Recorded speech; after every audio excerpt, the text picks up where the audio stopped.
ምን አይነት ዘበን ነው? የተንገላቢጦ ወንድሙን ገደለ አባት ተቀምጦ ነው ነገሩ።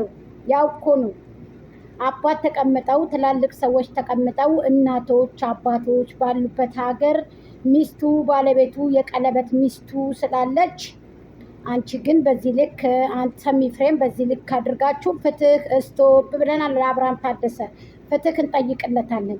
እናንተ ወንዶቹ ተሰብስባችሁ ሴቶቹ ተሰብስባችሁ ጡጦ አትጠቡ። ለምንድን እነዚህን ሰዎች ለህግ ማቅረብ እንዳቃታችሁ አልገባኝም። ግማሹ ይሄ የህግ ስራ አይደለም ትላላችሁ፣ ግማሹ ይሄ የህግ ስራ ነው ትላላችሁ። የትኛውን አምነን የትኛውን ይዘን እንሂድ? እንደዚህ የሚባል ነገር የለም።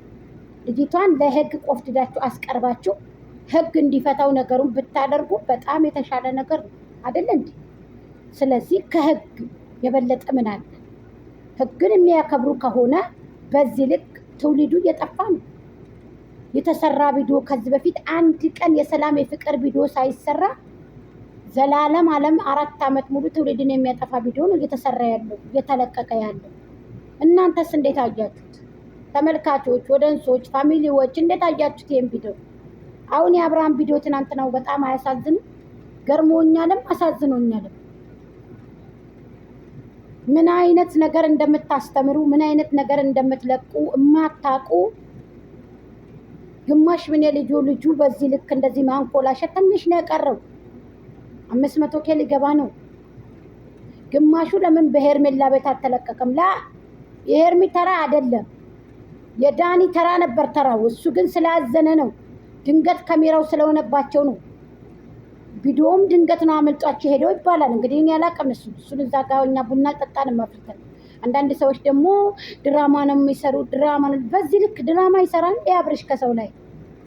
ከመቼ ወዲህ ነው ሰው እንዲበደል አድርጎ የሚያውቀው አብርሃም? መቼ ሰዎች እንዲበደሉ የሚያደርገው አብርሃም መቼ ነው? እስኪ ንገሩኝ። ይሄንን እንደዚህ አይነት ቪዲዮ ያስተላለፈበት ቀን መቼ ነው?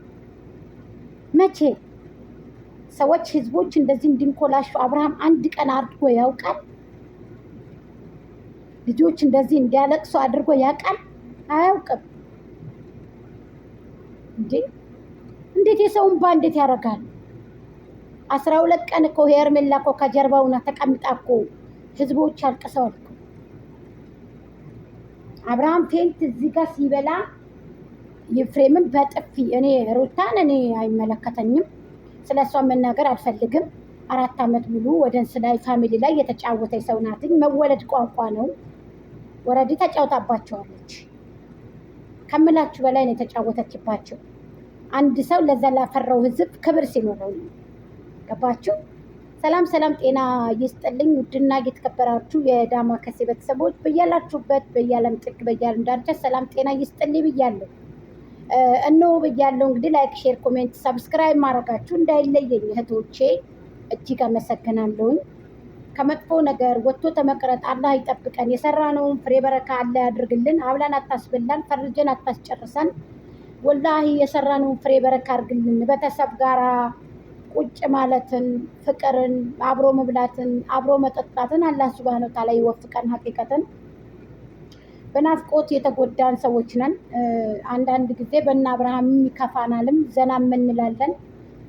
ብዙ ነገሮች አሉብን እኮ እኛ ብዙ የምናስብበት ጉዳዮች አሉብን። ብዙ የሚከፋብን ብዙ የምናስብበት ነገሮች አሉ እኛም ላይ እና አልሐምዱሊላህ ወለከል ሐምድ። ስለዚህ እንደዚህ አይነት ቪዲዮዎች ሲመጡ እነዚህ ትውልድን የሚያንኮላሹ ናቸው። ዛሬ አይደለም እኔ 4 ዓመቴ ነው።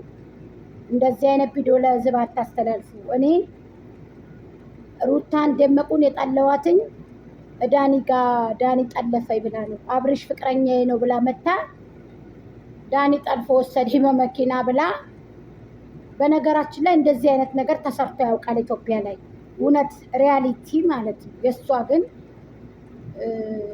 ስራ ስለሆነ ትወና ስለሆነ የተወነችብን እንዴት ትውልድ እንደዚህ ይሆናል ብዬ። አንድ የወንድም ሚስት የሸዋ ልጅ ናት። እውነቴን ነው የምነግራችሁ። የሸዋ ልጅ ናትኝ። ባሏ ሳውዲ አረቢያ ባሏን ልካ በጣም ቆንጆ አድርጎ እያሞራትኝ ወንድ ጠለፋት ተብሎ በዛው ሂዳ ቀረች። ተመልከቱ። ያ ነገር ነው ዛሬ ትዝ የሚለኝ ቅንጭላቴ ላይ የሚቀረጸው።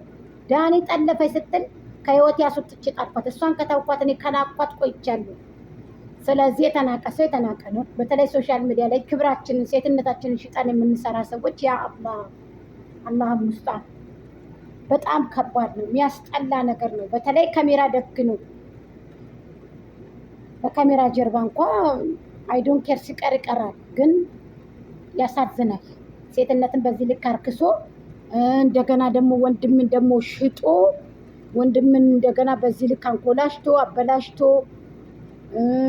ወንድሙ እንደዚህ አስጠላኝ። በተለይ ይፍሬም በጣም ነው ያስጠላኝ። የዘራውን ነው የምታጭደው። የዘራውን ከርክበህ ነው የምጥለው። ይፍሬም የዘራውን እጭድ አድርገህ የዘራኸውን ክርክም አድርገህ የዘራኸውን ከታች ከዚህ ከንትኖ አድርገህ ነው የምትጥለው። ግድ የለህም። እኔ ግን ሴትነት ያስጠላኝ ዛሬ ላይ በጣም ሴትነት። ራም እኮ ተበላ በዚህ ባረመኔ